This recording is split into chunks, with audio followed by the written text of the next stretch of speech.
Hello everyone ခင်မီပဲဖြစ်ပါတယ်ခင်မီကဒီနေ့မှာတော့ထူးဆန်းတာတွေပြောပြမယ် part 2ဆိုတဲ့အကြောင်းလေးကိုခင်မီကပြောပြချင်တာပဲဖြစ်ပါတယ်ဆိုတော့ part 2ပေါ့နော်ဒါလေးကြတော့ part 1ကိုကြည့်ရသေးတဲ့သူတွေစာရွေးကြည့်လို့ရပါတယ်ဒီကောင်မလေးပေါ့နော်ပထမပိုင်းမှာဒီကောင်မလေးပါပါတယ်ဒီကောင်မလေးကသူ့ကိုလုံနိုင်သူကအဲ့စကားပဲအမြင်ပြောနေလေပေါ့နော်သူ့ကိုပြောရပေါ့နော်ဒါပေမဲ့သူကမျက်စိလုံးဝဖွင့်လို့မရပါဘူးပေါ့နော်ဒီပေါ့နော်ဒီမှာပါဒီပေါ့နော်ဒီမှာပါဒီဟာကိုရောခင်မီကဘယ်သူလို့ထင်လဲဆိုတော့ခင်မီကဒီဘက်ကပေါ့နော်ခင်မီကိုချက်ပြပါမယ်ခင်မီတို့ဒီမှာပါနော်ခင်မီတို့ဒီဘက်မှာပါခဏလေးပါနော်ခင်မီတို့ဒီဘက်မှာပါဒီပေါ့နော်ဒီလူနှစ်ယောက်ကတော့ဒီပေါ့နော်ဒီကညီကိုနှစ်ယောက်ကိုခင်မီကဘယ်သူလို့ထင်လဲဆိုတော့ခင်မီကအဲ့ဒီညီကိုနှစ်ယောက်ကိုခင်မီကသူနဲ့သူလို့ထင်ပါတယ်သူပေါ့နော်အဲ့ဒီညီကိုနှစ်ယောက်ကိုတော့ခင်မီကဒီနှစ်ယောက်လို့ခင်မီပေါ့နော်တခြားဗီဒီယိုတွေမှာတွားကြည့်ရင်လည်းအဲ့တိုင်းပဲသူတို့ကပြောထားမယ်လို့တော့ခင်မီထင်ပါတယ်ခင်မီကြည့်တဲ့ဗီဒီယိုမှာတော့သူကအဲ့လိုမျိုးလေးပြောပြထားပါတယ်ဒါကတော့ခင်မီတို့သူကပြောပြထားတဲ့ဗီဒီယိုလေးပေါ့နော်ဒါသူတို့နှစ်ယောက်ထင်ပါတယ်သူတို့ထိုင်ပုံနေပုံပေါ့နော်ဒီသူတို့နာကိုကသူတို့နာကိုကက်လိုက်မယ်ကွာသူတို့ကိုခဏလေးပေါ့နော်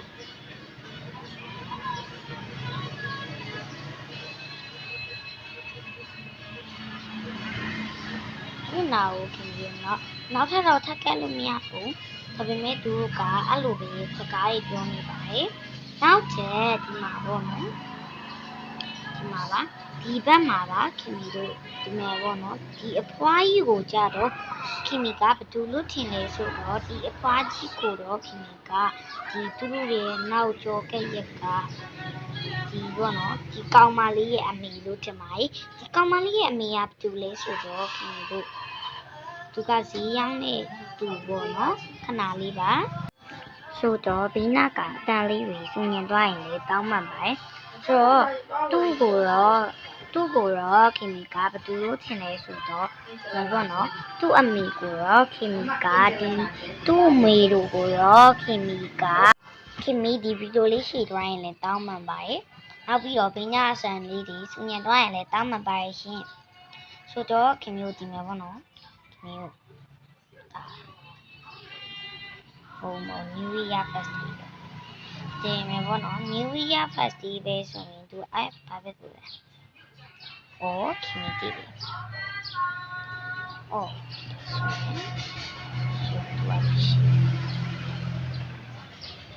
ဆိုတော့သူပေါ့နော်ဒီမှာပါခင်မီတီးပါတယ်သူ့ကိုဒီမှာပါရပါပြီဆိုတော့ခင်မီတို့ဘယ်သူလဲဆိုတော့ပေါ့နော်ခင်မီကတော့ဒီဈေးတန်းရဲ့ဒီမှာရှိတယ်ဒီအပိုင်းလို့ထင်ပါတယ်ခင်မီကတော့ပေါ့နော်သူ့ကိုပဲထင်ပါတယ်သူကပေါ့နော်ဈေးလာသူ့သမီးလေးကိုအဲ့မှာထားပြီးတော့သူကဈေးရောင်းတယ်လို့ခင်မီကထင်ပါတယ်ပေါ့နော်အဲ့ဒါကြောင့်ပါ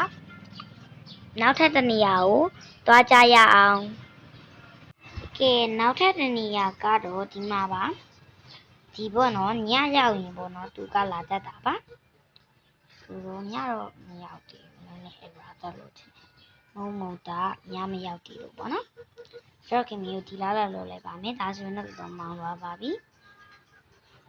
ခင်မျိုးပင်လာလည်းမသိသူလုံးဝမလာဘူးဒီလားဒီနားမှာပေါ့နော်ညကြရင်ပေါ်လာတတ်ပါတယ်သူကညကြရင်ဒီနားမှာဂျိုဓာလေးပေါ်လာတတ်ပါတယ်အဲ့ဒီဂျိုဓာတွေကပေါ့နော်အဲ့ဒီဂျိုဓာတွေကဖေးမာလေးဆိုတော့ခင်မီတို့ဒီမှာပေါ့နော်ခင်မီတို့ကိုကဒီဘက်ကတောင်လေးပေါ့နော်ဒီတောင်လေးပါဒီတောင်လေးလေးကိုခင်မီဝင်သွားမယ်ဆိုရင်ဂျိုဓာအကြီးကြီးတွေကိုခင်မီတွေ့ရမှာပဲဖြစ်ပါတယ်ဒီမှာပေါ့နော်ဒီ ဒီတောင်လေးတဲ့ဝင်လာပြီးဒီနားမှာဆိုရင်တော့ဒီဂျိုဓာတွေတွေ့ရပါမယ်သူတို့ကိုသွားချရင်တော့သူတို့ကပြန်ချရေပေါ့နော်သွားမချလဲသူတို့ကချပါတယ်ဆိုတော့သွားမချလဲသူတို့ကချပါတယ်ကိုကသူတို့ကိုမချရင်လည်းသူတို့ကချပါတယ်ဆိုတော့သူတို့ကဒီဂျိုဓာတွေကပေါ့နော်ဒီဂျိုဓာတွေကခင်မီခုနကပြရေဖတ်ဒီမှာရှိတဲ့ဂျိုဓာတွေနဲ့ဆက်ဆက်နေရလို့ခင်မီကတော့ထမရေပေါ့နော်နောက်ပြီးတော့ခင်မီပေါ့နော်နောက်ပြီးတော့ပြောမေးဟာလေးပေါ့နော်နောက်ပြီးတော့ခင်မီတို့ပြောမေးဟာလေးကတော့ဒီပေါ့နော်ဒီမှာပါဒီပူဒီမေမောခင်မီပြတယ်ဒီကpolice station ရဲ့ပြီးဘက်က police station အောက်ကနေပြီးတော့ကွန်ဆာကွန်ပိတ်လေးနဲ့ left လို့လောက်ထားတဲ့ဟာလေးပေါ့နော်တန်ထွဲမားတွားရင်လည်းတောင်းမှန်ပါရဲ့ဒီဟာလေးတဲ့ကိုခင်ဗျာတွားလိုက်မယ်ပြီးရင်တော့ခင်ဗျာပေါ့နော်ဒီလမ်းကြီးပါဒီလမ်းကြီးပေါ့နော်ဒီလမ်းကြီးကခင်ဗျာဆုံးအောင်ထိတွားလို့လုံးဝမရပါဘူးသူကအဆုံးသက်မရှိဘူးပေါ့နော်အဲ့လိုမျိုးပဲခင်ဗျာဒီမှာဒါပေမဲ့အဆုံးသက်တော့ရှိရဲဟိုအပေါ်ကအိမ်လေးဒါပေမဲ့အဲ့ဒီအိမ်ကိုဘယ်သူနေရလဲဆိုတာကိုတော့ခင်ဗျာမသိပါဘူးအဲ့ရလေးရလေတော်တော်လေးကိုထူးဆန်းပါတယ်နောက်ပြီးတော့ပေါ့နော်နောက်ပြီးတော့တခုရှိပါသေးတယ်နောက်ပြီးတော့တခုရှိပါရဲ့သူပေါ့နော်သူတို့ကပေါ့နော်ဘာလေးတော့မသိဘူးသူတို့ကဘာဖြစ်လို့အများကြီးမှနေနေရတယ်ဆိုတော့ခင်ဗျအဲ့ရတော့ခင်သိတယ်ပေါ့နော်ခင်အဲ့ရတော့မသိပါဘူးပြီးတော့ဒီလမ်းကိုတော့ခင်ဘာတွက်လောက်ထားတာလဲဆိုတာကိုတော့ခင်လုံးဝစဉ်းစားလို့မရပါဘူးဒီလမ်းပေါ့နော်ဒီပါခင်တစ်ချက်ပြပါမယ်နော်နားလေးပါဒီကပေါ့နော်ဒီမှာပါဒီက creek ဆိုရဲဒီမှာပေါ့နော်ဒီဟာလေးကိုခင်တို့နှိပ်လိုက်ပါမယ်ကျွန်တော်ဒီဟာလေးကိုနှိပ်လိုက်ပါမယ်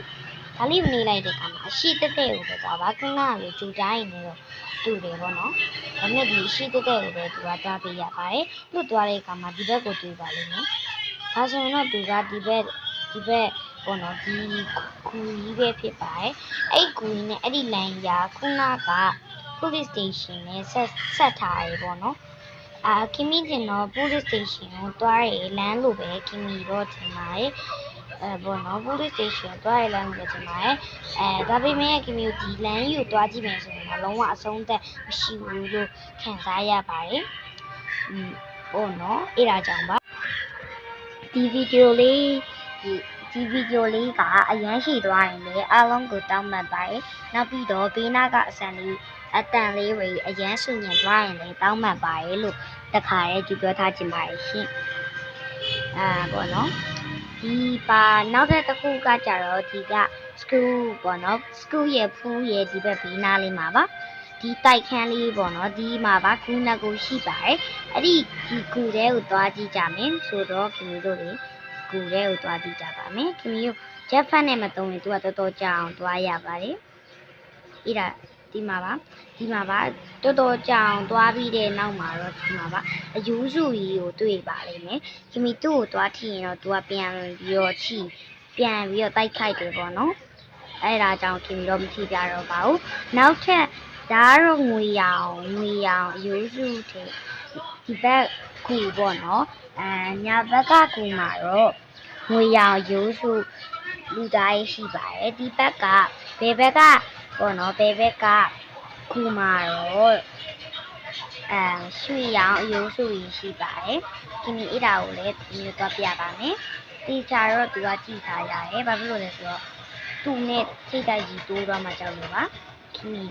ဘက်ကကူကတော့ပို့ပြီးတော့ခင်ဗျကိုလမ်းလျှောက်သွားရတာပုံများတယ်ပေါ့နော်ဒီမှာပါအဲ့အယူစုကြီးပါအဲ့ဒီအယူစုကြီးပေါ့နော်ရွှေရောင်အယူစုကြီးပါသူကကြတော့ရွှေရောင်အယူစုကြီးပဲဖြစ်ပါတယ်ဆိုတော့ခင်ဗျနောက်ထပ်ပေါ့နော်နောက်ထပ်ထူးဆန်းတာတွေပြောပြမယ်ဆိုတဲ့ game ပေါ့နော်ထူးဆန်းတာတွေပြောပြမယ်ဆိုတဲ့အပိုင်းကတော့ part 3တော့လာဖို့တော့များပါတယ်ဆိုတော့ဒီနေ့ရဲ့အကြောင်းအရာလေးကတော့ထူးဆန်းတာတွေပြောပြမယ် part 2ပဲဖြစ်ပါတယ်ဆိုတော့ဒီနေ့ဗီဒီယိုလေးကတော့ဒီလောက်ပါပဲအားလုံးပဲဆိုတော့အားလုံးပဲ bye bye